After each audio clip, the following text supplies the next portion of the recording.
명 있으면 안 됩니다. 근데 제가 오늘 몇 명을 전화해야 되겠어요? 저 원래 안 떨거든요. 근데 오늘 왜 이렇게 떨린지 모르겠어요.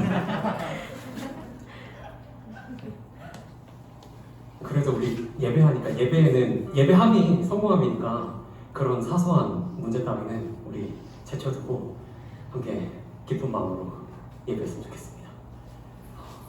우리 주의 인자하신 그 사람이 찬양하실 텐데 이 찬양은 제가 개인적으로 되게 좋아하는 찬양이에요.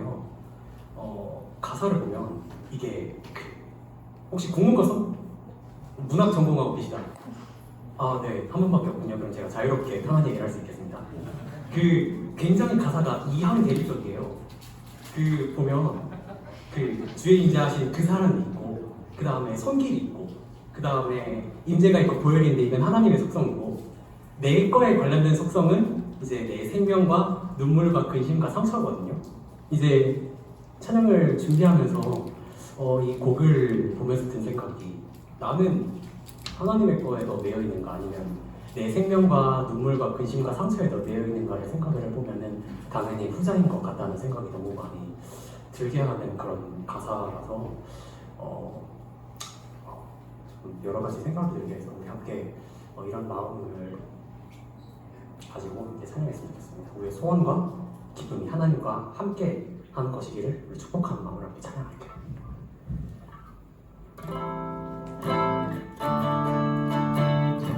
주의 인자하신 그 사랑이 주의 인자하신 그 사랑이 내 생명보다 나으며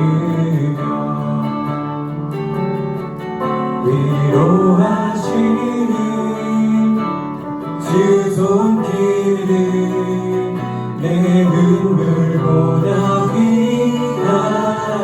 변함이 없는 주 임재가 내 근심보다 가깝고 주님을 이신 그 보혈은 내 상처보다 진하다. 주의 인자하신 그 사랑이 내 생명보다 나으며 위로하시는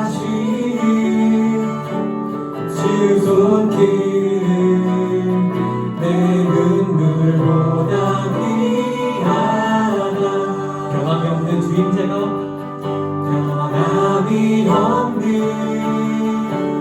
주 임재가 주 임재가 내 근심보다 가깝고 주님을 이신 그 보혈은 내 상처보다 진하다.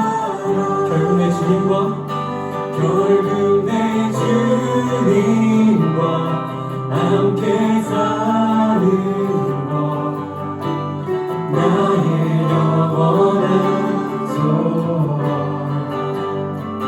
주의 아름다운 안에 사는 것 나의 영원한 기쁨. 처음부터 하겠습니다. 주의 인자하신 그 사랑이 내 생명보다 나으며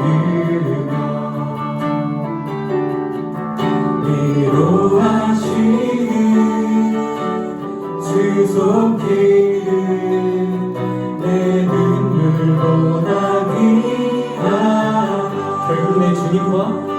결국 내 주님과 함께 사는 것 나의 영원한 소원. 주의 아름다운 안에 사는 것 나의 영원한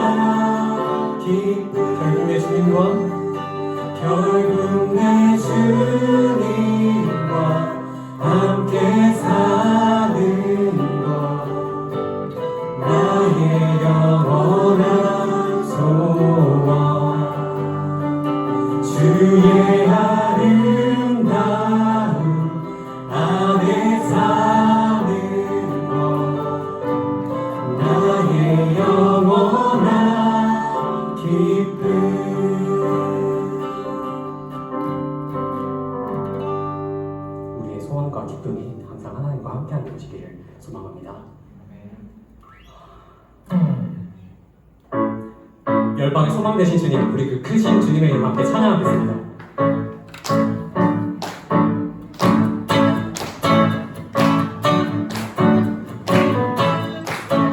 예수 열방의 소망, 예수 열방의 소망, 예수 우리의 위로자, 주는 온 땅의 영원한 소망, 예수 어둠 속의 빛, 예수 변함없는 진리, 주는 온 땅의 빛이 되시네.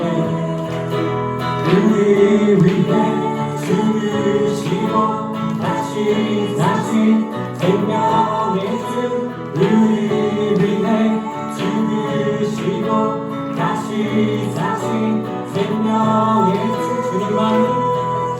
주님만이 소망이요 변함없는 반석이라, 주님만이 온 세상을 비추시네. 또 죽음에서 부활하신 우리 구주 평강의 왕, 주를 믿는 모든 자의 소망 되신 주를 믿네. 다시 한번 찬양하시겠습니다. 예수 열방의 소망,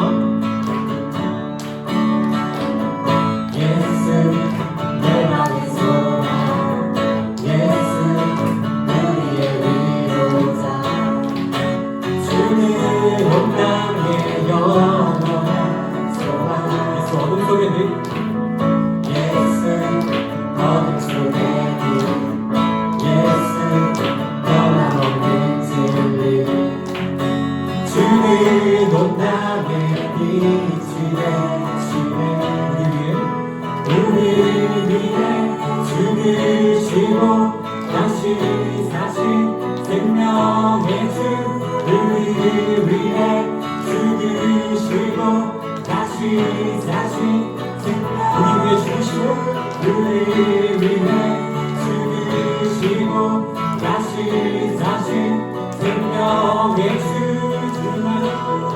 주님만이 소망이요 변함없는 반석이라, 주님만이 온 세상을 비추시네.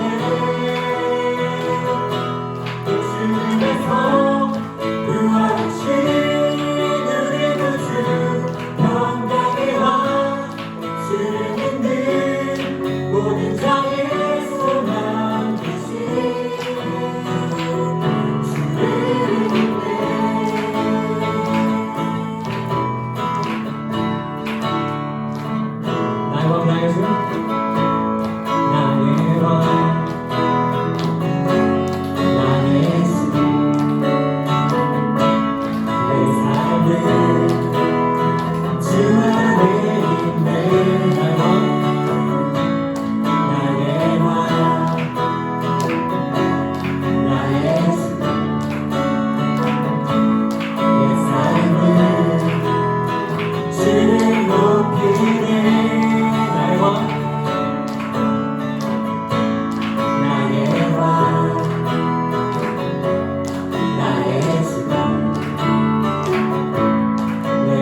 아름다하여 주께 주 찬양합니다.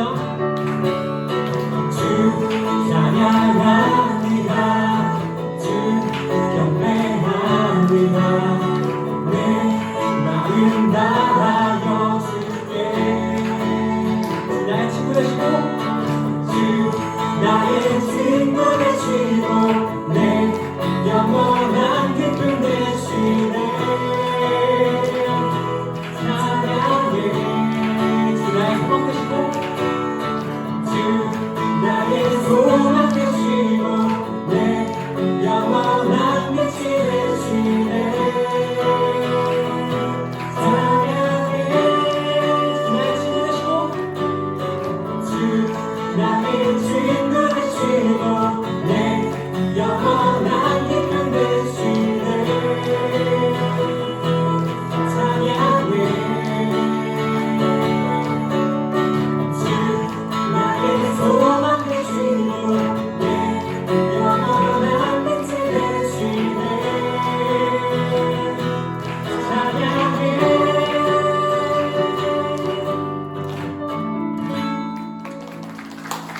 우리 영광 받으실 주님, 영광 받으실 주께 영광의 박수 올려드리겠습니다.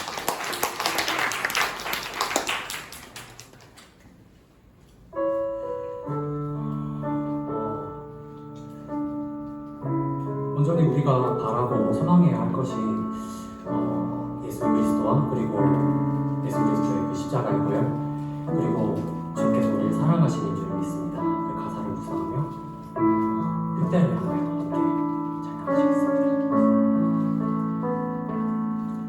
내게 유익하던 것을 다해로 여기네. 구주를 위하여 모두 다 버리네. 모든 것을 잃어버려도 아깝지 않음을 예수를 안에 지시니 가장 고상한 마음이 육체를 신뢰하지 않고 육체를 신뢰하지 않고 같은 소망으로 그 안에 능력과 고난에 참여한 그 죽으심을 본다면 그리스도를 얻고 예수의 안에서 발견되려 함이라. 교대를 향하여 그리스도 예수 안에서 부름의 상을 위하여 달려가노라. 이전에 있는 것을 모두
달려가 율법에서 벗어난 것이야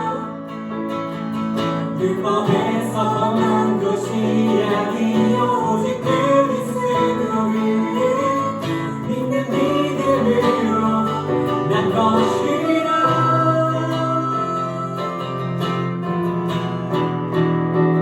교회를 향하여 그리스도 예수 안에서 나의 나라를 위하여 달려가노라 이전에 있는 것을 모두 잊어버리고 앞에 계신 그리스도께로 달려 마지막으로 교회를 향하여 그리스도 예수 안에서 부름의 상을 위하여 달려가노라 이전에 있는 것을 모두 잊어버리고 앞에 계신 그리스도께로 달려가노라. 이 시간 우리 다 같이 찬양 가사 묵상하시면서 그리고 또 예배를 위하여 다 같이 기도하시겠습니다. 캠퍼스와 세상 속에서 그리고 하나님 나라 영향을 확장하며 살기로 한 오늘의 우리들에게 예수를 아는 지식이 가장 고상함이라는 그런 말이 우리의 가슴에서 나오는 그런 고백이 되게끔 하는 마음으로 그리고 또한 오늘 다 같이 모여드리는 이 예배의 자리를 위해 함께 기도하시겠습니다. 다 같이 기도하시겠습니다.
많으신 하나님, 오늘같이 좋은 날 남서울 아베 연합예배를 준비하시고 그 가운데 저희를 인도해 주시니 감사합니다.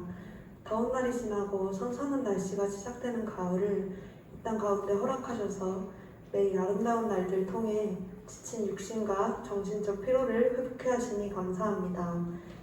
이 학기가 시작된 지 어느덧 한 달이 지났습니다.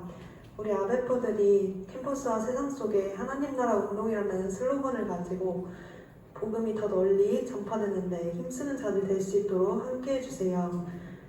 주님께서 저희를 차별치 않으시고 사랑하여 주신 것 같이 그 사랑을 닮아 저희 또한 다른 이들을 차별하지 않는 삶 살아갈 수 있도록 도와주시고 주님께서 허락하신 환경과 역할을 받아들여 그 속에 담긴 하나님 뜻을 이루어가길 원합니다.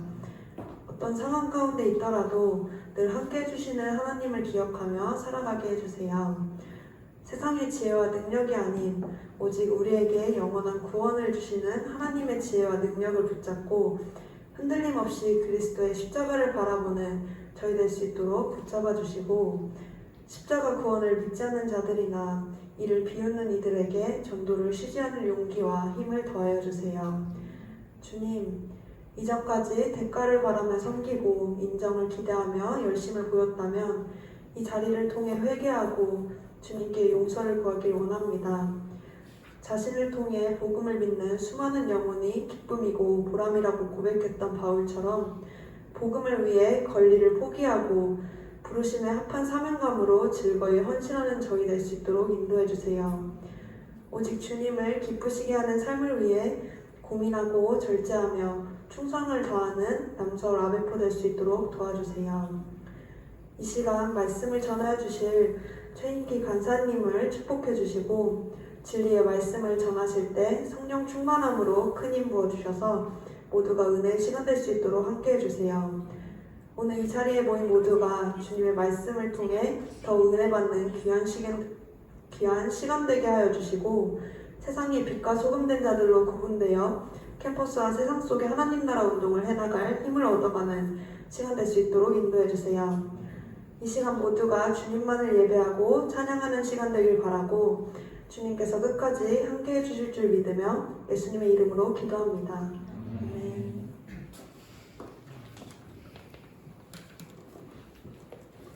네, 여러분 안녕하세요. 반갑습니다. 안녕하세요. 네, 반갑습니다. 네, 비가 오는 궂은 날씨에 또 이렇게 캠퍼스가 아닌 곳으로 다 찾아와 주시고 또 학사님들도 몇 분 오셨는데 모두 반갑습니다. 네, 오늘은 저희가 오랜만에 좀 대면 연합 예배를 좀 열게 되었는데요. 오늘 좀 그걸 기념해서 굉장히 먼 지역에서 남서울 아베트를 위해서 주강사님이 오셨습니다. 주강사님을 좀 소개해드리려고 하는데요. 네, 저희 주강사님 춘천지방에 춘천 IPF에서 오셨습니다. 무려. 네, 최인기 간사님을 앞으로 모시도록 하겠습니다. 네.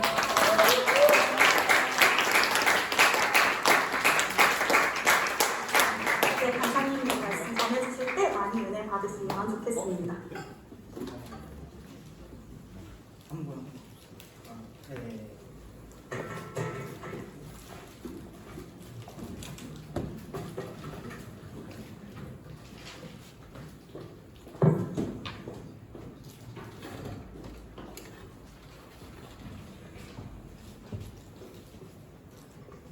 예, 소개받은 최인기 간사입니다. 여러분들 대면의 첫 모임에 또 초대해주셔서 감사하고 또 하나님의 은혜가 가득한 좀 예배가 되기를 바라겠습니다. 이게 좋아요. 진짜 저도 뭐 교회에서 살고 하고 하지만 진짜 IBF 예배가 제일 좋은 것 같아요. 여러분들 얼굴 보니까 감사하고 앞으로도 뭐 이래저래 또 교제하고 만날 일이 있었으면 참 좋겠습니다. 이 자리에 섰으면 이 프로페셔널 애티튜드가 참 필요한데 그 자리에 섰으면 변명을 하면 안 되는데 굳이 변명은 저도 참 많이 긴장이 돼요. 푹 맞으시고 굉장히 인상 깊었어요. 아까 그 멘트가 굉장히 인상 깊었어요. 하여튼 뭐 그렇습니다. 자, 우리 말씀 보겠습니다. 우리 함께 읽을 말씀은 창세기 4장 1절부터 16절입니다. 창세기 4장 1절부터 16절. 자, 제 기준에서 이제 오른쪽 분들이 1절, 왼쪽 분들이 2절 읽어주시길 바라겠습니다. 자, 먼저 1절. 저희 개역 개정을 갖고 있거든요. 여러분 성경 갖고 있는 거 그 번역본 따라서 알아서 읽으시면 되겠습니다. 1절부터입니다. 시작!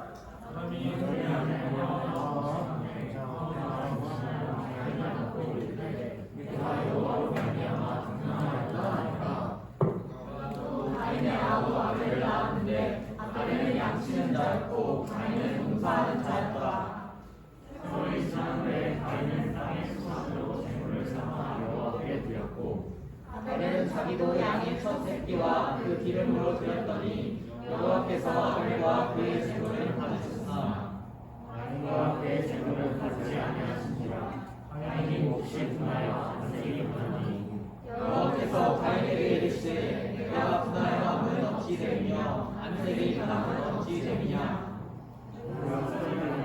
어찌 낯을 들지 못하겠느냐. 선을 행하지 아니하면 제사와 은혜가 없게 되었느니라. 제가 너를 원하나 너는 죄를 다스릴지니라.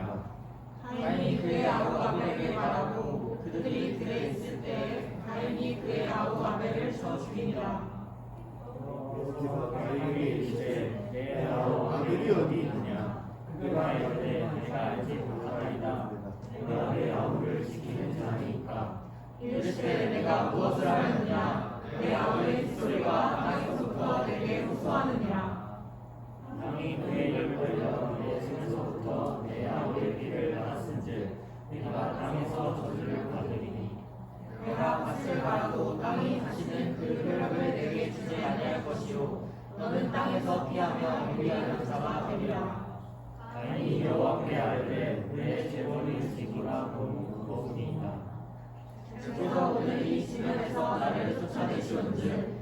내가 주의 낯을 배우지 못하리니 내가 땅에서 피하며 유리하는 자가 될지라. 물은 나를 만나는 자마다 나를 지키겠나이다. 여호와께서 그에게 이르시되 그렇지 아니하다. 나를 지키는 자는 벌을 치를 때나 받으리라 하시고 가인에게 그를 주사 그를 만나는 모든 사람에게서 죽임을 받으리라. 함께 읽겠습니다. 가인이 여호와 앞을 떠나서 에덴 동쪽 롯 땅에 거주하더니. 아멘. 네, 방금 이 본문을 읽으시면서 일단 좀 먼저 의아하신 게 하나 있으실 거예요. 여러분들 성경책을 보시면 동그라미 표시가 마침 표시가 어디로 되어 있습니까? 15절로 되어 있는데 왜 간사님은 16절까지 읽으라고 했을까 궁금하실 거예요. 사실은 딱 15절까지 하면은 하시니라 자연스러운데 16절은 거주하더니 부자연스럽잖아요. 근데 왜 16절까지일까? 이유가 있어요. 여러분 4장 전체를 한번 잘 보시면 여러분 이 표현이 이야기의 전환을 알리는 어떤 역할을 하는데요. 그것이 바로 오늘 본문 1절과 그리고 17절과 25절에 각각 있어요. 여러분 1절, 17절, 25절 보세요. 어떤 표현이 똑같이 반복됩니까? 예? 동침하매라는 표현이 똑같이 반복돼요. 아담이 동침하매, 가인이 동침하매, 다시 아담이 누구와 동침하더니, 그리고 그 이후에 벌어지는 이야기들을 각각 전하고 있습니다. 이것이 바로 4장이에요. 그리고 우선 원문을 보아도 한국어 성경에는 그렇게 되어 있지 않지만 원문에도 16절로 끊어 읽으라는 표시가 되어 있어요. 따라서 1에서 16절을 하나의 이야기 단락으로 여러분 보셔야 합니다. 자, 이러한 4장 중에서 가인에서 라멕까지 이르는 족보를 전하는 1에서 24절, 1에서 24절은 당연히 크게 두 군데로 좀 끊어서 읽어야겠죠. 1에서 16절로 끊어 읽어야 되고 17에서 24절로 끊어 읽어야 하지만 좀 이 1에서 24절을 더 자세하게는 네 단락으로 좀 끊어서 읽을 수 있어야 합니다. 저는 이렇게 좀 끊어 읽으려고 해요. 첫 번째는 1절에서 5절 상반절이에요. 두 번째는 5절 하반절에서 16절이고 세 번째는 17에서 22절이고 네 번째가 23에서 24절입니다. 여러분 혹시 뭐 연필 이런 거 있으면 한번 좀 표시해 보시면 좋아요. 첫 번째가 1에서 5절 상반절입니다. 그리고 둘째가 5절 하반절에서 16절이고 세 번째가 17에서 22절이고 네 번째가 23에서 24절이에요. 여러분 이렇게 구분하면 좀 무언가가 보입니다. 자, 이랬을 때 본문은 이러한 짜임새를 갖고 있어요. A, B, A 다시, B 다시. 우리 아까 이항대를 얘기하셨는데, 네, 굉장히 기억에 남는 형제예요. 네, 여러분 그런 짜임새로 되어 있어요. A, B, A 다시, B 다시. 즉 A와 A 다시가 유사하고 B와 B 다시가 뭔가 좀 유사합니다. 여러분 어떤 점이 좀 유사할까요? 제가 잠깐 시간을 드릴 테니까 A에 해당하는 1에서 5절 상반절, A 다시에 해당하는 17에서 22절이 뭐가 비슷한지, B에 해당하는 5절 하반절에서 16절, B 다시에 해당하는 23에서 24절이 서로 뭐가 비슷한지 비슷한 표현을 한번 좀 찾아보시길 바라겠어요. 자, 보이시는 분 계실런지 모르겠어요. A와 A 다시에 같은 말이 하나 반복되는 것이 있습니다. 무엇일까요? 무엇일까요? 나타요, 나타. 나타라는 표현이 반복됩니다. 나타. 자, 반면 B와 B 다시에 또 반복되는 표현이 있어요. 비슷하게. 뭘까요? 뭘까요? 죽이다라는 표현이에요. 죽이다라는 표현이 서로 반복됩니다. 또한 A와 A 다시는 모두 족보의 형식으로 누가 누구를 낳았다는 이야기를 전하고 있어요. 반면 B와 B 다시는 출생의 이야기 혹은 족보가 아니죠. 하나는 가인이 아벨을 죽인 에피소드가 B이고 또 다른 하나는 라멕이 사람을 죽인 것과 관련한 노예예요. 자, 무엇입니까? 4장 1절에서 24절은 이런 구도로 되어 있는 거예요. 쉽게 얘기해서. 제가 이 얘기를 하려고 하는 거예요. 낳음, 죽임, 낳음, 죽임의 구도로 24절까지가 짜여져 있어요. 여러분 이것이 아담에서 람에게 이르는 하나의 지금 족보 이야기입니다. 족보 이야기. 자 그런데 이게 좀 무언가 좀 이상하다는 것을 눈치채셔야 돼요. 이게 좀 뭔가 이상하다. 자 특별히 똑같은 족보 형식의 기록인 5장을 여러분 보시게 되면 이 4장의 낳음, 죽임, 낳음, 죽임이 뭔가 자연스럽지 않다는 것을 금방 발견합니다. 자 예를 들어 5장 3절에서 5절 우리 아까 찬양 인도했던 형제 이름 어떻게 되시죠? 이상균 형제님이 3절에서 5절 읽어주세요. 5장 3절에서 5절입니다. 아담은 130세에 자기의 모양 곧 자기의 형상과 같은 아들을 낳아 이름을 셋이라 하였고 아담은 셋을 낳은 후 800년을 지나며 자녀들을 낳았으며 그는 930세를 살고 죽었더라. 예, 자 5장 3절에서 5절 방금 읽었는데 이것은 5장의 족보의 하나의 샘플입니다. 하나의 샘플이에요. 자 근데 이 글의 형식이 5장 내내 지금 반복되고 있어요. 자 그리고 이 형식이 매우 규칙적인데 여러분이 3절에서 5절을 보면 그리고 5장 내내를 보면 세 가지 동사가 계속 반복됩니다. 일단 3에서 5절의 중요한 동사가 뭡니까? 세 가지 동사가 있어요. 뭡니까? 낳다가 있고요. 또 지내다가 있고요. 또 죽다가 있고 살다란 말도 있어요. 살다는 지내다와 같은 말이거든요. 그러니까 결국은 족보가 어떤 동사로 구성이 되어 있습니까? 낳고 살고 죽고 라고 되어 있어요. 이런 형식으로 인류의 족보가 지금 전개되고 있어요. 자, 예. 5장의 아담에서 노아에 이르는 족보는 한 사람의 인생을 낳다, 살다, 죽다라는 세 단어로 함축적으로 표현하고 있습니다. 사실 그래요. 여러분 사람의 역사는 이 세 단어로 정리할 수 있어요. 낳고 살다가 죽는 거예요. 이게 보통의 사람의 역사예요. 이것이 하나님이 의도하신 정상적인 인간의 역사입니다. 여러분 실제로 5장부터가 아주 정상적인 인류의 족보가 시작되는 거예요. 이게 인간의 보통의 역사예요. 근데 문제는 이 인간의 인생사의 규칙이 4장에서는 나타나지 않는다는 겁니다. 5장은 낳다, 살다, 죽다인 반면 4장은 낳음, 죽임이에요. 낳다, 죽이다예요. 여러분 뭐가 다릅니까? 이 4장과 5장이 뭐가 달라요? 뭐가 다릅니까? 예? 뭐가 달라요? 4장에는 뭐가 없어요? 살다가 없어요. 두 번째, 또 뭐가 달라요? 뭐가 다릅니까? 5장은 한 사람의 인생을 죽다라고 표현하고 있는데 4장은 죽이다라고 표현하고 있어요. 4장은 죽이다예요. 죽이다. 무엇을 의미할까? 여러분 이게 말하고 싶은 것이 있다는 거예요.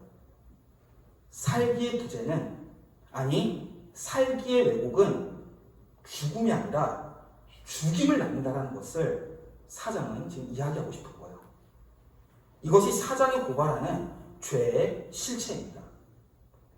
여러분 이것은 우리에게 매우 중요한 깨우침을 주고 있어요. 먼저 죄는 살기의 왜곡이라는 거예요. 살기의 왜곡은 죽음이 아니라 죽임을 만들어내요. 그런 측면에서 4장과 5장의 족보는 구약 성경은 다분히 이 살기의 중요성을 말하고 있습니다. 살기가 왜곡되면 살기가 타락하면 죽음은 남을 죽이는 죽임으로 변질된다는 거예요. 그러니까 핵심은 뭐에 있다는 겁니까? 살기에 있다는 겁니다. 여러분 그래서 구약 성경은 무엇보다 이 일상의 삶에 굉장히 귀한 가치를 매기고 있습니다. 자, 이와 관련하여 두 번째로 주는 깨우침이 있는데요. 하나님 앞에 복된 인생은 낳고 살고 죽다라는 굉장히 평범한 그러면서 지극히 자연스러운 과정을 밟아가는 것에 있다는 거예요. 여러분 여기에는 5장의 족보에는 영웅적인 살기도 없고요. 찬란한 살기도 없습니다.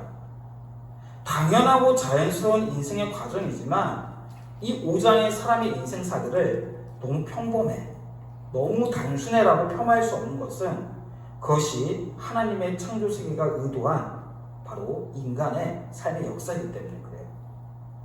그래서 여러분 잘 나와야 돼요. 요즘은 이제 잘 나으라고 하면 이게 안 되잖아요. 저도 결혼한 지 10년, 11년째인데 아직 애가 없어요. 그렇지만 어쨌든 나와야 돼요. 그리고 뭐 해야 됩니까? 잘 살아야 해요. 그리고 살되 장수하며 살고 또 잘 죽어야 해요. 성경은 그 평범한 인생을 사는 것이 복된 인생임을, 복된 인간 삶을 지금 5장에서 이야기하고 있다는 거예요. 그 평범한 인생이 사실은 비범한 인생임을 증거하고 있어요. 여러분 그래요. 하나님이 의도하신 인생살이는 바로 낳고 살고 죽는 너무나 자연스럽고 당연한 창조의 섭리를 밟아가는 것에 있습니다.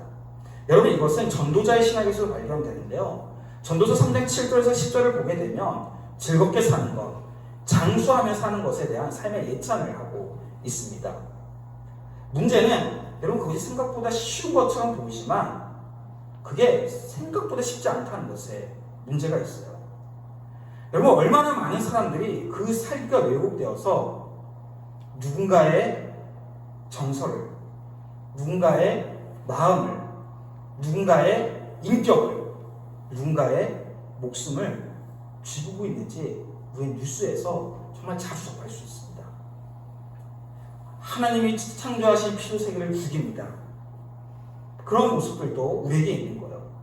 그런 측면에서 살기의 왜곡 때문에 죽음이 아닌 죽임을 전하는 사장의 이야기는 과거의 이야기가 아니라 오늘날 우리 세상의 이야기임을 본문은 저와 여러분에게 지금 사장은 알려주고 있어요. 자, 그렇다면 오늘 살펴보려고 하는 본문 1에서 16절은 이것에 대한 관심이 있어야 돼요. 그 살기가 도대체 어떻게 왜곡된 것인지. 아예 살다란 말이 등장하지 않거든요. 그럼 그 살기가 어떻게 파괴되었는지, 어떻게 왜곡되었는지, 도대체 어떤 왜곡이 일어났길래 죽임이라는 파국을 맞이할 수밖에 없었는지, 바로 이러한 경지에서 1에서 16절을 읽어 가셔야 한다는 거예요. 자, 오늘 본문 4장 1절부터 16절은 우리가 너무나 잘 아는 이야기입니다. 가인과 아벨의 이야기. 자, 그런데 이 본문은 성경 어떤 본문보다 사실은 굉장히 수수께끼 같은 본문이에요. 여러분 왜 그렇습니까? 바로 우리는 이 본문을 보면서 많이 하는 질문이 있습니다. 어떤 질문을 많이 하나요? 가인과 아벨의 이야기를 보면서 가장 많이 하는 질문. 왜 제사를 받아주시는 그렇죠. 왜 하나님은 아벨의 제물은 받으시고 가인의 제물은 받지 않으셨는지에 대해서 무척이나 궁금해합니다. 아마 요한복음 8장에 있는 예수님이 가늠한 여자를 만나서 땅에 뭘 쓰시잖아요. 그것과 함께 가장 궁금한 수수께끼 양대 산맥을 이루고 있어요. 도대체 하나님은 왜 아벨은 받고 가인은 받지 않으셨는가? 여러분은 뭐라고 생각하십니까? 이유는 대충 예상이 됩니다. 저는. 뭡니까? 그러니까 간단하게 얘기해 주셔야 돼요. 네. 그러니까 하나님이 원하는 대로 하지 않았어요. 아니. 가인이 어떤 걸 하지 않았습니까? 그 제물을 동물 피로 하지 않고 필요하지 않았다. 그러니까 예. 풀떼기로 했어요. 풀떼기였기 때문에. 그런데 레위기를 보게 되면 소제라는 제사가 있어요. 이건 곡식으로 하는 거예요. 예. 그렇죠.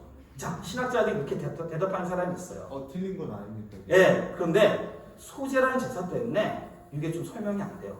명확한 답이 안 됩니다. 또 다른 분들 어떻게 생각하십니까? 다른 분들. 히브리서 11, 또. 약간 그러니까 우리는 모르잖아요. 사람의 의도를. 하나님은 가인의 그 악한 의도를 파악하고 악한 의도를 파악하고 위선을 그를 파악하시고 안 받으시는 그 마음 존재를 보시고 받고 안 받고를 결정하셨다. 그런 것 같기도 하고. 좋습니다. 그렇게 답한 신학자도 있어요. 지금 2명의 신학자를 관통하셨어요. 박수 한번 보내주세요. 대단하십니다. 또 어떤 분은 히브리서 11장을 보시게 되면 믿음으로 아벨은 제물을 드렸다는 말이 있어요. 그러니까 믿음이 있었니 없었니 이렇게 대답하기도 합니다. 신학자들이 크게 5가지로 이 문제에 대해서 대답을 하고 있어요. 그러니까 지금 형제가 얘기했던 것이 다 들어가 있습니다. 다 들어가 있는데 이 5가지가 사실은 다 반박이 돼요. 완벽한 설명이 되지는 못해요. 그래서 굉장히 좀 수수께 같은 본문이 오늘 본문의 이야기예요. 그런데 제가 이제 대학 때, 저도 아이비프 다니면서 대학 때 선배가 이 본문을 가지고 그나마 저에게 가장 설득력 있는 대답을 해준 것이 하나가 있어요. 바로 4절과 5절을 보면 표현이 이렇게 되어 있습니다.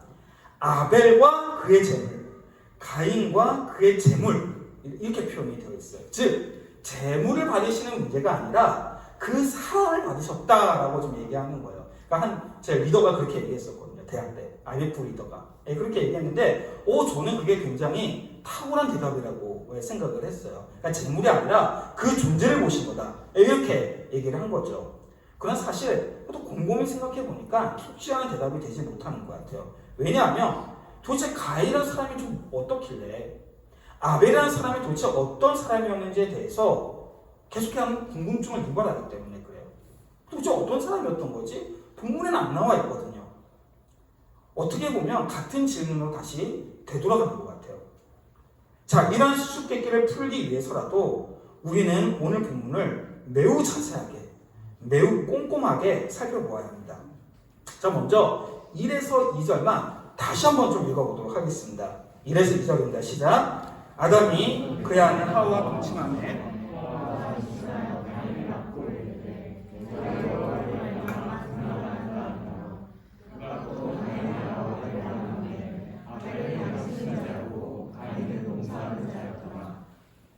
방금 읽은 1에서 2절은 아담과 하와가 가인과 아벨을 낳았다는 이야기를 좀 전하고 있어요.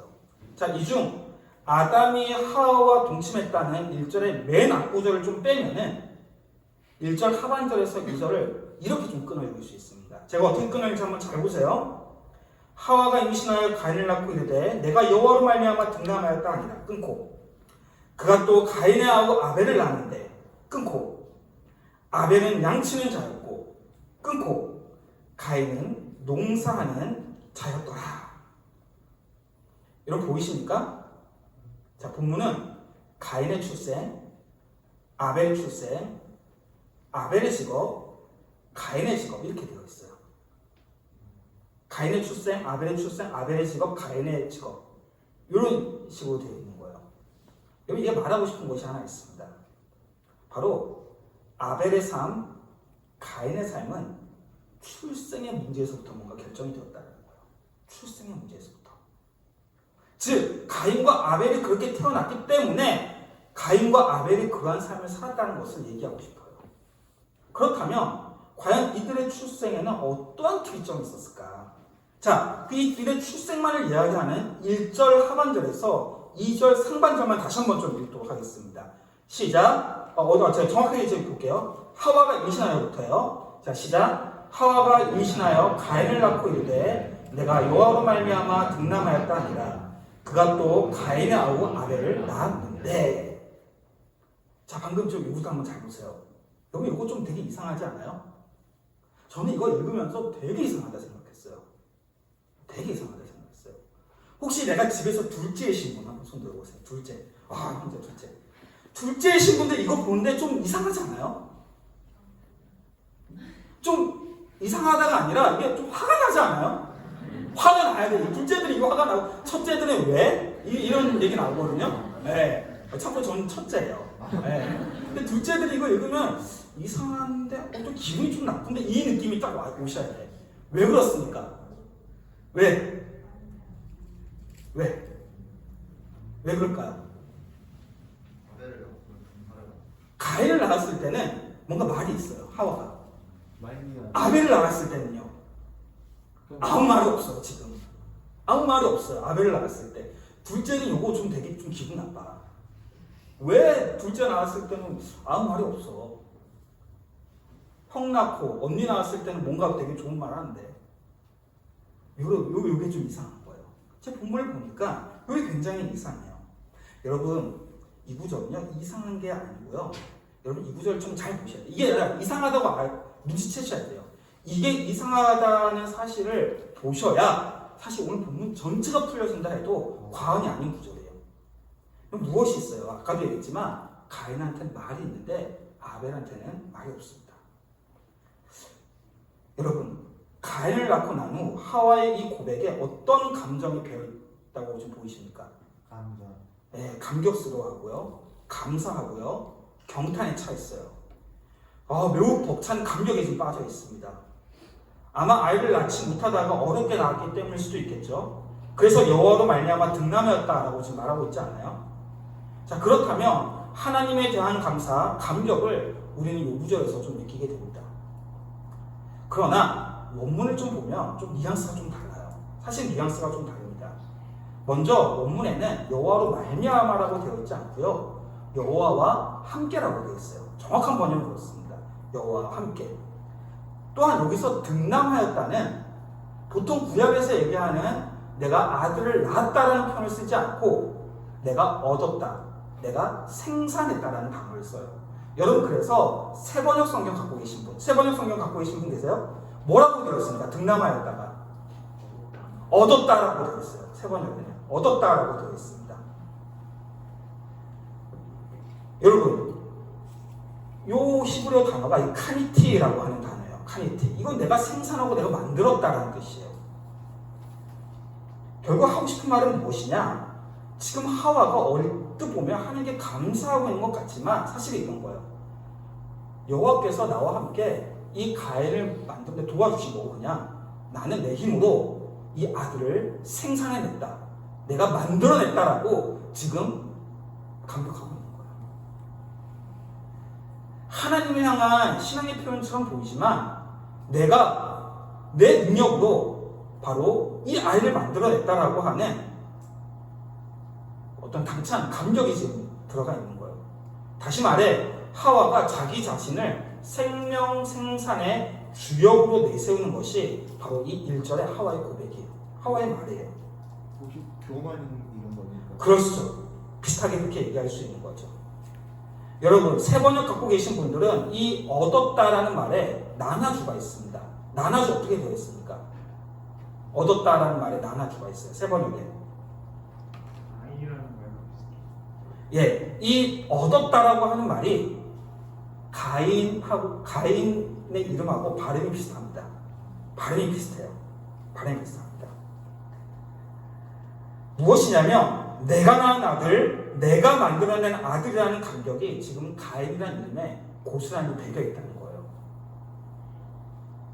그래서 여러분, 실제 가인이라고 하는 이름의 뜻이 있어요. 그 이름의 뜻은 내 소유예요. 내 소유. 내 소유라는 이름의 뜻을 갖고 있습니다. 다시 얘기해서 내 새끼, 내 전부란 뜻이에요. 가인의 이름의 뜻은. 즉 가인은 하와가 자신의 힘으로 획득하고 얻은 내 자랑거리예요. 하와의 재산 목록 1호는 누구냐? 바로 가인이에요. 반면 아벨의 이름의 뜻은 정반대입니다. 원어로는 헤벨이라고 그래요. 헤벨. 이 헤벨이 주제인 성경에 하나 있습니다. 그게 바로 전도서예요. 여러분, 전도서의 가장 유명한 단어가 뭡니까? 성경 읽으신 분. 헛되다, 헛되다. 전도서 1장 2절 보면은 모든 것이 헛되고 헛되며 헛되고 헛되니 모든 것이 헛되었다. 이 헛되다가 히브리어로 헤벨입니다. 아벨이에요. 똑같은 단어입니다. 이 아벨의 이름의 뜻은 수증기, 안개, 헛됨이라는 의미를 가지고 있어요. 즉, 이 둘째 아벨은 하와에게 아무것도 아닌 존재라는 거예요. 하와에게 가인은 내 모든 것이라며 아벨은 쓸모없는 놈이라는 거예요. 그래서 아벨을 낳았을 때는 하와가 어떤 말도 지금 없는 거예요. 어떤 말도 없고 감격도 없는 겁니다. 오직 하와의 기대와 감격은 가인에게만 있다는 것이 바로 1절에서 2절 상반절이 보여주는 출생의 시작이에요. 여러분, 이 가정에서 뭐가 좀 느껴지십니까? 뭐가 느껴지세요? 이 가정에 깝깝함이 느껴지셔야 돼요. 이 2절 상반절까지를 보고 뭔가 깝깝하다는 것이 느껴지셔야 돼요. 그 깝깝함을 느끼신다면 본문의 길에 지금 제대로 들어서신 거예요. 이런 가인이 부모 아래서 최고의 삶을 살 수 있을런지는 몰랐겠지만 그 내면이 정상적인 삶을 살 수 없을 거라는 것은 심리 전문가가 아니어도 누구나 예상 가능한 법이에요. 그런 가인이 질투와 분노의 화신이 될 수 있는 것 어떻게 보면 당연한 거예요. 심지어 하나님의 말씀일지라도 자신을 훈계하거나 자신을 누군가의 다음으로 취급하는 것을 견디지 못하는 사람이 되는 거 당연한 거예요. 왜? 나는 일평생을 최고란 소리를 듣고 자랐기 때문에. 집에서 태어날 때부터. 문제는 바로 이러한 하와의 가인과 아벨을 향한 불평등한 기대가 어디로 이어집니까? 그들의 삶으로 지금 이어지고 있다는 거예요. 그들의 생계로 이어지고 있다는 거예요. 그들의 살아가기, 그들의 직업으로 지금 이어지고 있다는 겁니다. 생각해 보세요. 내 소유, 내 재산이라는 뜻을 가진 가인과 쓸모없는 놈이라는 이름의 뜻을 가진 아벨을 고려한다면 과연 누구에게 그 부모의 재산이 상속되었을까요? 누구에게 상속되었을까요? 가인일까요? 아벨일까요? 가인이죠. 당연히 가인이에요. 본문을 이해하는 데 있어서 여러분 굉장히 중요한 것은 오늘 본문 앞에 있는 전문 맥인 3장입니다. 여러분 3장 17절 19절 한번 보시고요. 23절을 보세요. 여러분 3장 17절 19절 23절을 보면 아담과 하와가 하나님께 저주를 받은 결과 그들이 무엇을 하는 사람이 되었는지를 잘 보여주고 있습니다. 바로 그들은 땅을 가는 자가 되었어요. 땅을 가는 자. 즉 농부의 삶은 에덴에서 아담과 하와가 범죄하여 나왔던 그들의 삶의 결국이었어요. 다시 얘기해서 이들의 직업이 되었습니다. 그런데 그 직업, 그 가업이 지금 누구에게 지금 이어지고 있는 거예요? 오늘 4장에서 가인에게 이어지고 있다는 거예요. 그 땅이 바로 가인이에요. 반면 아벨은 지금 뭡니까? 양치는 자가 되었다는 것은 아무것도 물려받지 못하고 떠도는 인생이 되었다는 뜻이에요. 떠도는 인생. 여러분 농부가 되었다는 말은 단순히 직업을 말하는 것이 아니라 부모의 유산을 전부 물려받았다는 뜻이에요. 양치가 되었다는 말은 하나도 받지 못하고 떠도는 자가 되었다는 말이에요. 오늘날로 말하면 가인은 본인한테 이 소초에 있는 강남에 있는 분당에 있는 아파트 물려받은 거예요. 아벨은 하나도 물려받지 못하고 지금도 소초의 반지하를 전전하며 월세를 살아가고 있는 거예요. 오늘날로 말하면 지금 그런 이야기를 전하고 있는 겁니다. 즉 출생의 순간 하와의 불평등한 기대와 그 차별이 각 자녀들의 삶의 방향을 결정해 버린 거예요. 지금 농부가 된 가인, 양치가 된 아벨, 그것은 가인이 아벨이 선택한 삶이라기보다는 하와의 왜곡된 기대가 만들어낸 결과라는 것이 바로 1절과 2절이 말하고 싶은 내용이에요. 이게 1절과 2절입니다. 여러분 그런 측면에서 농부는 힘 있는 자를 상징해요. 양치기는 비주류 힘없는 자, 비천한 자를 상징합니다. 이것이 죄 많은 세상이 만들어낸 최초의 계급사회라는 것을 사장이 대표적으로 보여주고 있어요. 처음으로 나타난 계급사회예요. 계층사회고 불공평한 사회예요.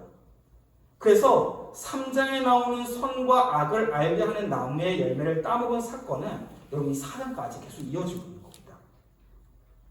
4장 가인과 아벨 이야기가 사실은 3장의 결과예요. 오늘 본문 1절에서 2절은 그것을 아주 적나라하게 보여주고 있어요. 문제는 바로 우리가 처음에 문제 삼았던 3절에서 5절 상반절입니다. 문제는 3절에서 5절 상반절이에요.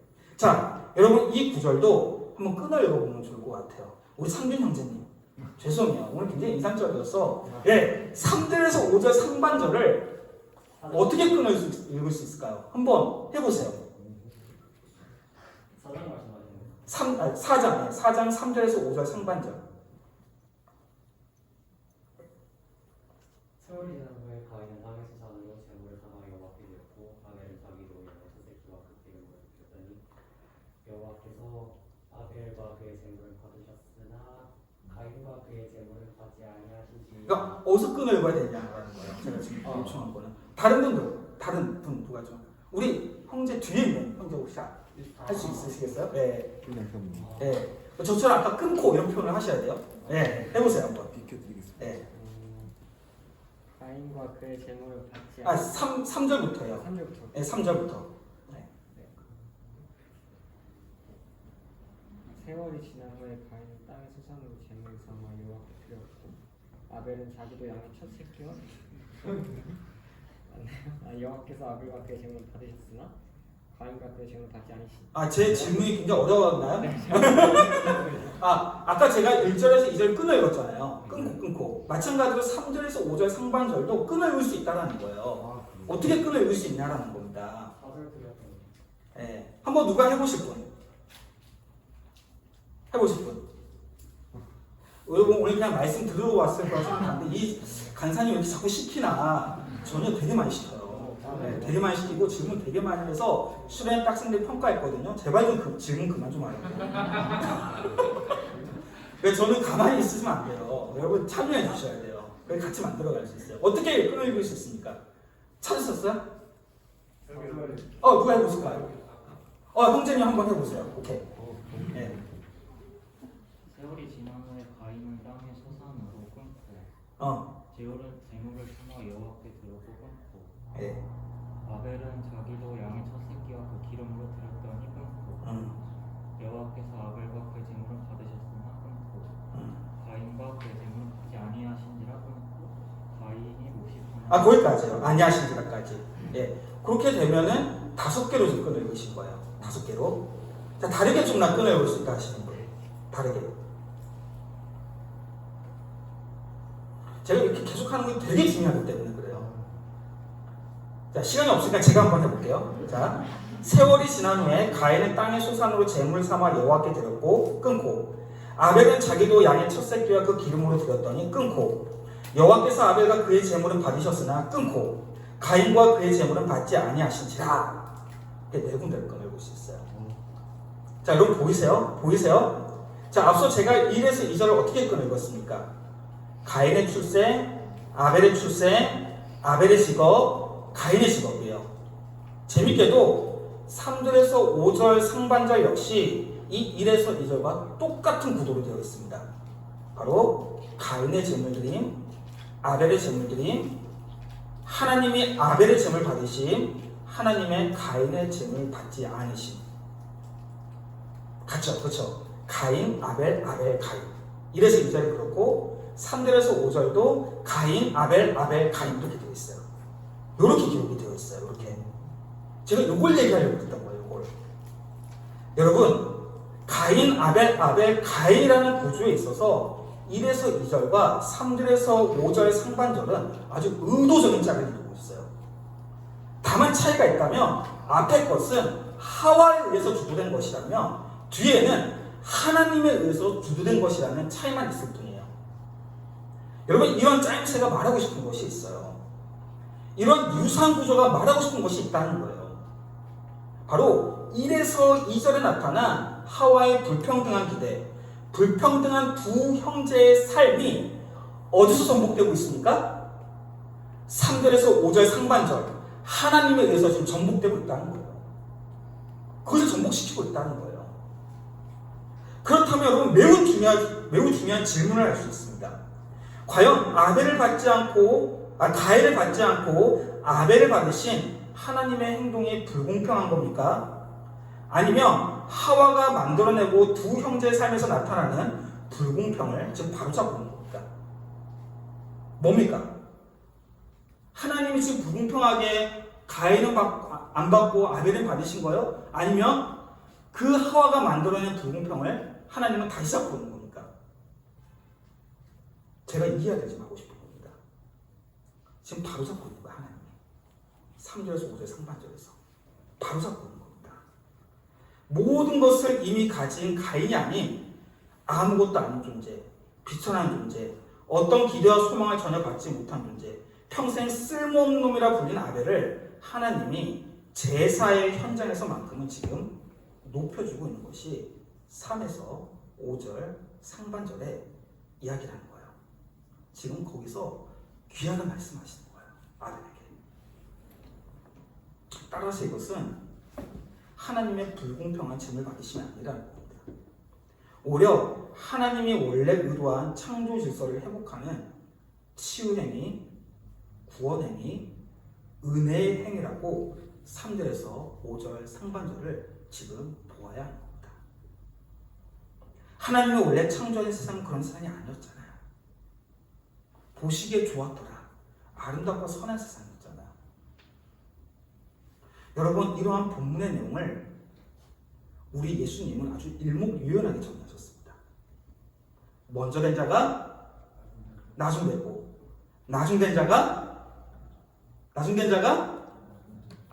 참여해 주셔야 돼요. 다시 한번. 먼저 된 자가 나중되고, 나중된 자가 먼저 된다요. 오늘 이 예수님의 그 설명이 오늘 3절에서 5절 상반절에 하나님의 제사 현장 가운데 일어나고 있는 거예요. 여기서 우리는 하나님은 어떤 분인지를 발견합니다. 하나님은 가난한 자, 비천한 자, 아벨의 편이세요. 그것은 불공평이 아니라 정의와 공평이에요. 더 나아가 은혜와 사랑이에요. 다만 불공평한 세상이 그 하나님의 정의와 공평과 은혜와 사랑을 불공평으로 볼 뿐입니다. 여러분, 그런데 그것이 어디서 지금 일어나고 있다는 거예요? 제사 현장입니다. 오늘날로 바꿔 얘기하면 예배 현장이에요. 그런 측면에서 우리는 예배에 대해 다시 한번 좀 생각해 보게 돼요. 예배는 힘 있는 자, 가진 자가 주목받는 자리가 되어서는 안 됩니다.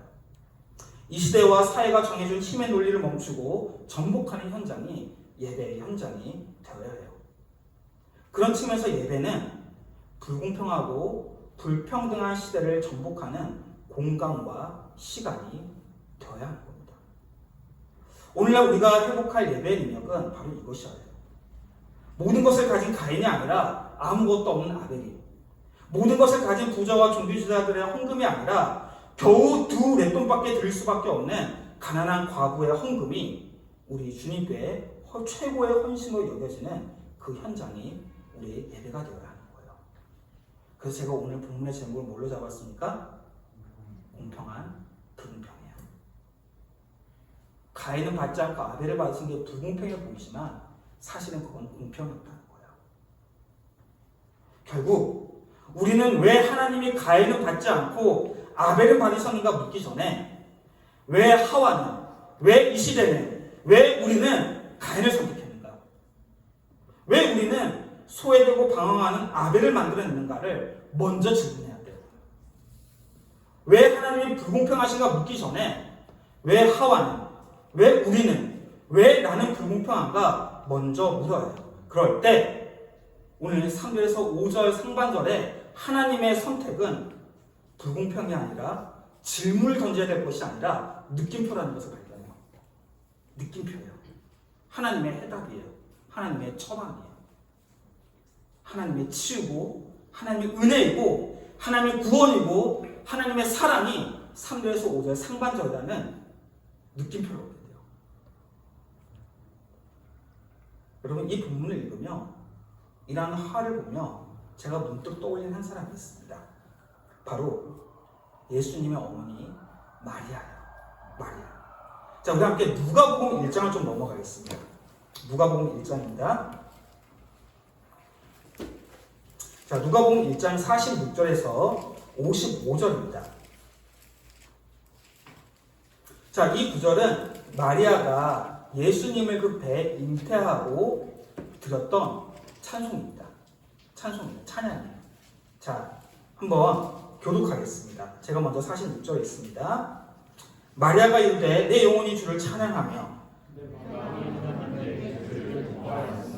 그의 여종의 비천함을 돌아보셨습니다. 보라, 이제 후로는 만세 나를 복이 있다 일컬으로다.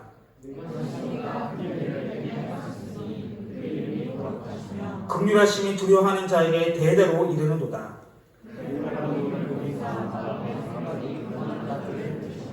권세 있는 자를 그 위에서 내리치셨으며 비천한 자를 높이셨고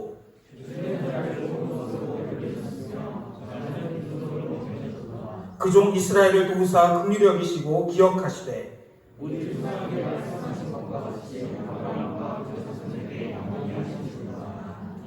아멘. 거기까지 읽겠습니다.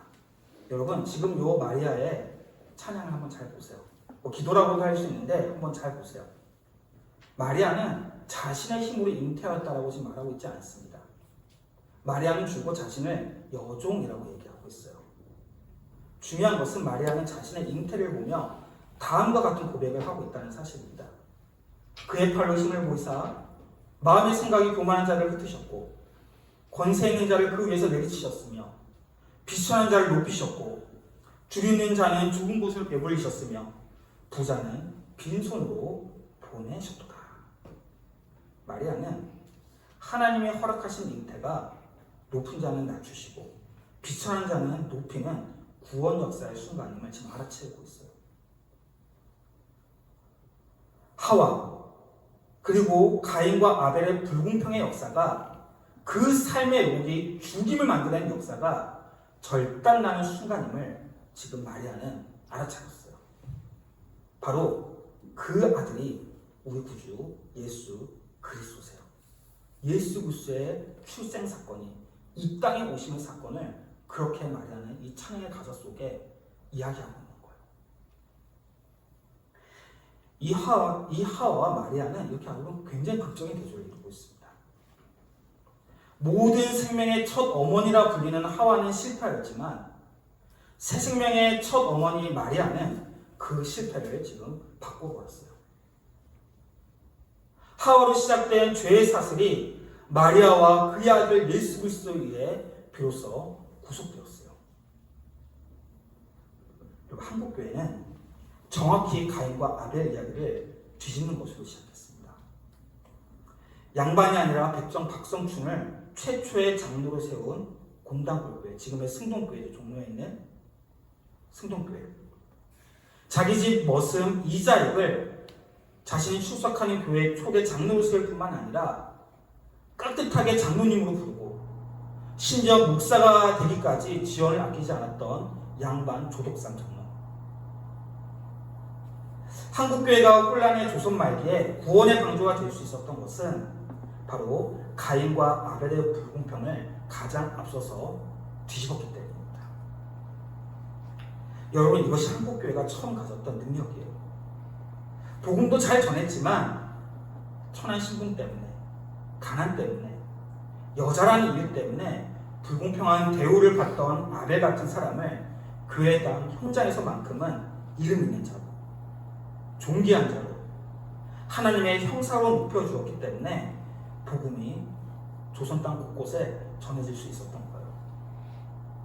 우리가 이룬 것은 아마 이것일 수 있습니다.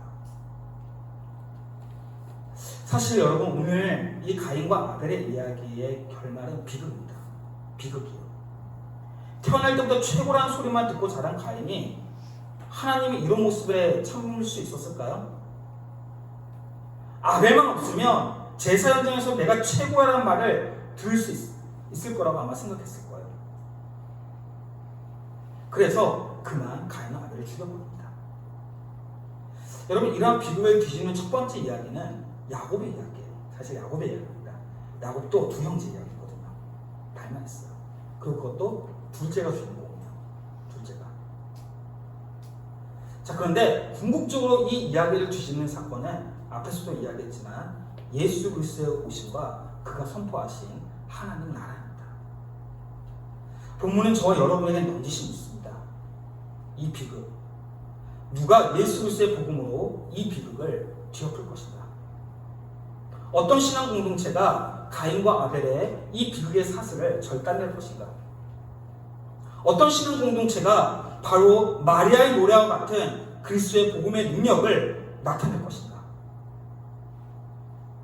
어떤 예배가 그런 예배가 될 수 있을 것인가? 바라기는 우리 남서울 집안회가 그런 공동체가 되기를 간절히 바랍니다. 여러분, 오늘 본문을 저는 이렇게도 적용할 수 있다고 생각합니다. 자, 오늘 본문은 4명의 등장인물이 있어요. 아담, 하와, 가인, 아벨입니다. 아마 이 각각의 인물 중 여러분 자신이 지금 누구와 가장 닮았다고 생각하십니까? 한번 생각해 보세요. 나는 아담을 닮았는지, 하와를 닮았는지, 가인을 닮았는지, 아벨을 닮았는지. 아마 이 아벨처럼 살아오신 분들이 분명히 있을 거예요. 제 주변에도 많아요. 어떤 자매가 있었는데요. 이 자매가 어릴 때 부모님한테 이런 얘기를 들었던 것이, 어릴 때 잘 몰랐는데 크니까 이게 마음이 굉장히 좀 걸렸던 거예요. 어떤 얘기를 부모님이 했었냐? 이런 얘기를 했대요. 그러니까 부모님은 사실 크게 문제를 가지고 진지하게 얘기는 아닌데 이런 얘기를 했었어요. 아, 원래 아들 낳으려고 그랬는데 딸이 나왔어. 그것이 이 자매가 아직도 잊혀지지가 않는데요. 은근히 이게 상처가 된대요. 이 자매는 부모님의 계획이 좀 어긋난 거죠. 원치 않는 아이였던 거죠. 자, 또 한 친구는 이런 말을 들은 것이 기억에 잊혀지지가 않는데요. 원래는 네 형까지 낳으려고 했는데 예기치 않게 낳게 된 거야. 그것도 부모님 뭐 진지하게 했던 얘기는 아니에요. 사실은 가볍게 했던 얘기인데 그게 굉장히 큰 상처가 되었던 거예요. 그러니까 이 친구는 없어도 되었던 아이였던 거죠. 여러분, 이런 경험만 있나요? 어떤 친구는 그야말로 집에서 학대를 경험하며 살기도 했고, 어떤 친구는 이혼 가정 속에서 방치되며 살기도 했습니다. 다 아벨 같은 사람들이죠. 가정에서만 그런가요? 사실 사회에서도 그렇습니다. 여러분, 죄송하지만 좀 불편할 수 있는 이야기를 좀 전할게요. 저도 그렇고요. 제가 섬기고 있는 강원 춘천 지방의 학생들은요, 사회가 이렇게 종종 부르더라고요. 지잡대생. 뭐뭐 하면 지잡대생이에요. 차별적 시선이 있어요. 여러분, 제가 뭐 죄책감을 들고 이런 말 하는 거 아니고, 여러분의 선택은 아니었었잖아요. 지잡대생. 그래서 서울에 있으신 분들, 수도권 사시는 분들은, 고위학력이신 분들은 왜 SNS에다가 내 학력을 기재하지 않습니다. 학벌을, 주의를 타파하기 위해서. 뭐 그렇게 하시는데요. 그건 이제 고위학력이신 분들이고요. 우리 지방의 지잡대 출신들은 학벌을 부끄러워서 감추고 싶어요.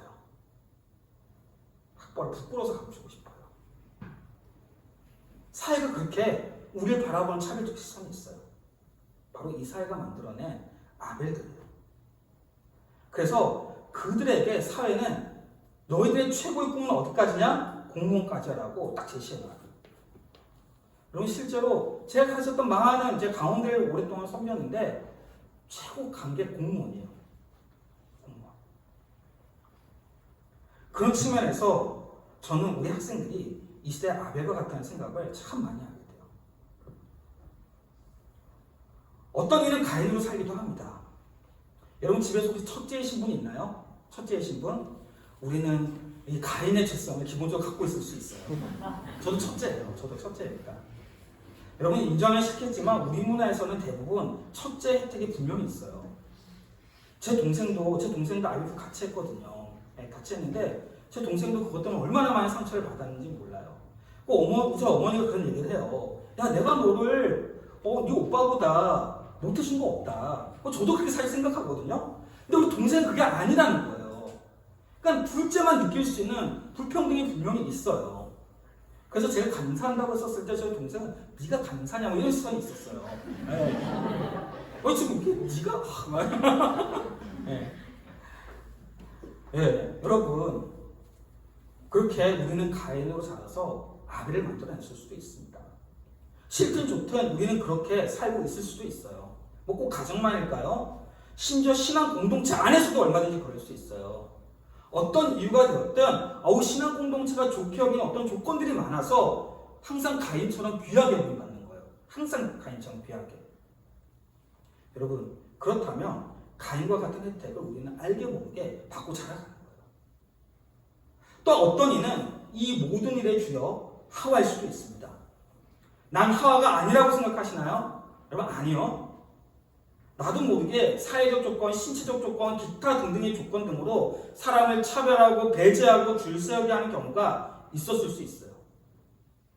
학창시절에 그랬을 수도 있고요. 우리 학사님 계시는 걸로 알고 있는데 직장 현장에서 그럴 수도 있었겠죠. 여러분, 나중에 차를 한번 가져보세요. 차 한 대 사보세요. 상대방의 차가 무엇이냐에 따라 달리 보는 시선 가질 겁니다. 저도 안 그럴 줄 알았거든요. 경차 보면은 그럴 수 갖게 되더라고요. 어느 순간. 그걸 언제 많이 느끼느냐? 앞차가 안 가. 파란불로 바뀌었는데. 여러분, 좋은 차잖아요. 이거 경적을 빨리 못 눌러요. 경차잖아요. 바로 눌러요. 바로 눌러요. 저도 어느 순간 그러고 있더라고요. 여러분, 또한 집이 작아냐 전세냐 월세냐에 따라, 작아요도 브랜드가 어떤 브랜드냐에 따라 우리는 하와 같이 줄 세우고 차별의 눈으로 보는 일들이 있습니다. 더 나아가 인종에 따라 조선족이냐 외국인 근로자인지를 따지면서 무의식적으로 차별의 시선을 보낼 수도 있어요. 아니, 그들을 향한 차별과 불공평을 당연한 듯이 여길 가능성도 얼마든지 우리에겐 있습니다. 불공평의 일에 가담한 전력이 정말 우리에게 없나요? 우리는 정말 한 번도 하와가 아니었나요? 아니요. 거기서 자유로운 사람 그렇게 많지 않을 거예요. 우리는 이 하와 얼굴이 시시때때로 또한 나타나기도 해요. 자, 제가 가장 강조하고 싶은 사람이 하나 있습니다. 오늘 본문에서 아담이에요. 아마 이거 오이스의 설교를 들으면서 왜 도대체 아담 이야기는 안 하지? 왜 자꾸 하와 문제를 제기하지? 불편하신 분들이 있었어요. 저는 오늘 본문에서 제일 나쁜 사람이 아담이라고 생각해요. 아담이에요, 아담. 아담. 그럼 보세요. 오늘 본문 이야기를 보시면 하와와 동침했다는 딱 거기까지만 등장하고 그 위에 등장하지 않습니다. 일체 등장하지 않아요. 아담은요, 참 한결같아요, 사람이. 선과 악을 알게 한 나무 사건에서도 아담은 어떻게 했습니까? 문제 상황에서 침묵을 선택합니다. 문제가 터지고 나니까 저 때문이야. 이렇게 하고 있어요. 아담은 선택의 순간, 결정의 순간 침묵을 택하는 사람이에요. 그래서 여러분, 레리 크랩의 아담의 침묵이라는 책이 있어요. 그 RBP에 번역돼서 나와 오래된 책이거든요. 지금도 나오고 있는지는 모르겠는데 여러분 그 책을 읽게 되면 왜 내 남자친구는 결정적인 순간에 침묵을 택할까를 이해할 수 있습니다. 왜 우리 아빠는 결정적인 순간에 침묵을 택했을까를 이해할 수 있어요. 그 책이 얘기하고 싶은 것은 남자들의 그 통계 수치 나와서 80%인가 70%인가 그런데 아담 유전자를 다 물려받아요. 결정적인 순간에 침묵을 택한다는 거예요. 책임지지 않는다는 겁니다. 그게 레리 크랩의 그 책의 내용이에요. 여러분, 아담이 성과 악을 알게 한 나무의 사건에서 그랬거든요. 그런데 오늘 이 4장 이야기에서도 동침하고 애 낳기만 하고 가정의 이 문제에 대해서 아버지로서 가족의 한 구성원으로서 어떠한 책임도 지지 않아요. 라고 끝이에요. 땡이에요. 방관이에요. 무엇을 얘기하고 싶으냐면 아담은 방관자예요. 방관자입니다. 간섭하지 않습니다. 침묵합니다. 침묵은 동조라는 말이 있어요. 우리는 얼마나 이 불공평의 침묵으로 동조해 왔습니까? 나랑 상관없는 일을 하면서 얼마나 멀리서 지켜보기만 하고 있어요. 학교 폭력의 현장에서 아벨처럼 당한 이도 가인처럼 폭력을 행사한 이도 있겠지만 그것을 그저 말없이 지켜만 봤던 경험 있잖아요. 침묵으로 그 잘못을 그냥 눈 감고 넘어간 일이 있지 않습니까? 가정에서도 직장에서도 얼마나 우리는 그 수많은 불편한 진실들에 눈 감았어요. 그래서 우리는 또한 아담이기도 해요. 말하고 싶은 건 우리는 분명 아벨의 상처, 아픔을 갖고 있습니다. 그런 분들에게 하나님은 오늘 여러분 자신을 갖고 그 예배를 기쁘게 받으실 거예요. 그 예배의 가장 귀한 것이라 하나님 높여주실 겁니다. 그런데 우리는 아벨이면서도 또한 가인으로 살기도 하고 또한 하와로 살기도 하고 또 어쩔 때는 아담으로 살기도 했어요.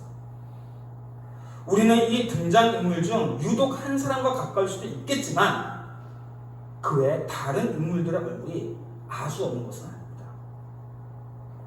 가인 같은 모습 하나님은 거절하십니다. 하와 같은 모습 하나님은 그 시도를 정복하실 것입니다. 아담 같은 모습 하나님은 이 모든 시작이 바로 너부터라고 경고하며 말씀하신 거예요. 거기서 우리는 하나님 앞에 겸손해질 수밖에 없어요. 그것에서 돌이키라는 주님의 말씀에 진지한 고민과 결단이 요청될 수밖에 없습니다. 아벨이 되었든 가인이 되었든 하와가 되었든 아담이 되었든 우리는 이 죄 많은 불공평한 세상의 가해자이든 동시에 피해자이기도 해요. 이러한 혼돈과 혼란한 세상, 나음이 살기와 죽음으로 가는 것이 아니라 죽임으로 곧장치다는 세상에서 오늘 본문은 아벨의 재물이 높임받는 그 현장을 만들려고 저와 여러분에게 도전하고 있습니다. 마리아의 노래가 울려 퍼지는 그 현장을 만들려고 요청하고 있어요. 또 오늘 본문은 실패했지만 가인이 아벨을 죽임으로 실패했지만 예수님이 십자가로 이루신 그 공평을 우리 공동체 속에 이루어가기를 또한 도전하십니다. 그것이 바로 우리 공동체가 되어야 해요. 아벨로 살아온 자들에게는 치유가, 가인, 하와, 아담으로 살아온 자에게는 회개가 있어야 합니다. 아벨로 살아온 자는 높아짐을 경험해야 하고 가인으로 살아온 자는 낮아짐을 경험하는 공동체, 하와로 살아온 자는 즉시 그것을 돌이키고 아담에서 살아온 자는 수시로 마주하는 불편한 진실을 침묵으로 넘어가는 것이 아니라 그래서는 안 되오라고 당당하게 이야기할 수 있는, 소리낼 수 있는 그러한 공동체. 여러분, 그 공통의 공동체를 저 여러분들이 또 우리 남서울 공동체가 이루어가기를 주님의 이름으로 간절히 축원합니다. 제가 하나 찬양을 좀 하려고 해요. 온 땅의 주인입니다. 제가 이 찬양의 가사에 이런 말이 있어요. 나는 오늘 피었다지는 이름 없는 꽃과 같네. 바다에 있는 파도 안개와 같지만 주는 나를 붙드시고 부르짖음 들으시며 날개하다 하시네. 저는 이 가사를 보면서 아벨이 제사 현장에서 이 찬양을 해서 하면 딱 적합하겠다는 생각을 했어요. 아벨은 안개 같은 존재였었거든요. 그런데 그 제사 현장에서 날개하다 하시네. 이 감격이 있었던 것 같아요. 우리 함께 이 찬양 한번 좀 불러보겠습니다.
기도하겠습니다. 말씀을 좀 기억하시면서 아벨 같은 우리의 인생 가운데 너가 가장 존귀한 자야. 나는 이름 없는 꽃과 같은 인생이고 안개와 같은 인생이지만 너는 정말 귀한 존재야라고 부르시고 높여주시는 주님의 음성 가운데 여러분 응답하시길 바라겠습니다. 또한 우리 속에 있는 가인의 모습, 하와의 모습, 아담의 모습은 있지 않는지 좀 돌아보시면서 주님, 그 모습 정직하게 주님께 고백합니다. 그 모습 회개합니다. 주님, 나를 고쳐주시고 변화시켜주시고 구속하여 주시옵소서. 이 가인과 아벨의 역사를 끝장내실 예수 그리스도를 우리 공동체의 주인으로 모시며 그 주님과 함께 하나님 나라 운동을 감당하는 내가 되고 우리 공동체가 되길 원합니다라고 이 시간과 함께 말씀을 가지고 한번 같이 기도하도록 하겠습니다. 하나님 아버지, 주님께서 우리에게 말씀해 주시면 감사합니다.